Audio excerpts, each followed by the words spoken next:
علاش ما كتقبلوش الحقيقه؟ علاش ما كتقبلوش الحقيقه؟ الشعب الرخيص، ارخص الشعب، ارخص من الرخص، والتدوينه ما زال حيه ترزق في هذا الفيسبوك. المواطن المغربي العبيد، المدلول، ارخص من الرخص.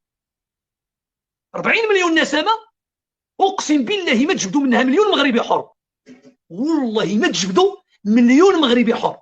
واتحدى جميع المغاربه بحكم انني انتمي الى المهلكه المغربيه، وانتمي الى حديقه الحيوانات التي يحكمها حيوان مفترس، ماشي جزائري ولا عراقي ولا تونسي ولا فلسطيني اللي كيهضر معكم. ومغربي موت معايا هنا، انا مغربي، انا مغربي. انا ما نقولكش انا ريفي، انا صحراوي، انا سوسي، انا مغربي. موت معايا هنا باش نفضح السلاله الرخيصه نتاع المغاربه. اش كنقول لكم؟ المغاربه رخاص، تقبل وتحمل، تحمل على قلبك. مغربي رخيص، مدلول رخيص. وحتى في اوروبا اغلبيه نتاع الجاليه المجليه او الجاهليه المجليه في اوروبا رخاص رخاص رخاص. كتموتوا بالخوف، الجبناء. فيكم الخوف في الدم، عندكم الخوف كيغلي بكم في الدم ديالكم، الجبناء داخل الوطن وخارج الوطن.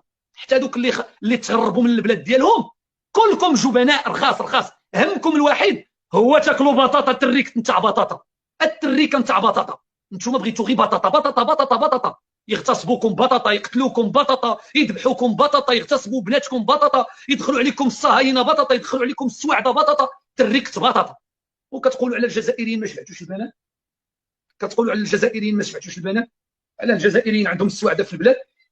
علاه الجزائريين عندهم الاسرائيليين كيتسالاو في البلاد؟